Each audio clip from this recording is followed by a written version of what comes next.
আমাদের অনেক মুসলমান ভাই মনে করেন তার বিবি যদি উপস্থিত না থাকে এমতো অবস্থায় তালাক দিলে তালাক হবে না। তার বিবিকে সামনে হওয়া, হাজির হওয়া, উপস্থিত থাকাকে জরুরি মনে করেন।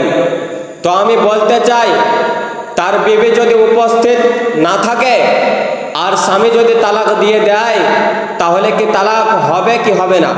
ইসলামী শরিয়াত এই সম্বন্ধে কি বলে? তো বলতে চাই বিরাদার, ফতোয়া রাজাবিয়া জিলদ নম্বর 5 আপনি খুলে দেখুন, আপনি দেখতে পারবেন যে বিবির সামনে উপস্থিত থাকা এটা জরুরি নয়। স্বামী যেই সময় তালাক দিবে, চাহে সেই স্ত্রী উপস্থিত থাকুক কিংবা না থাকুক, তালাক ওয়াকে হয়ে যাবে, তালাক পতিত হয়ে যাবে।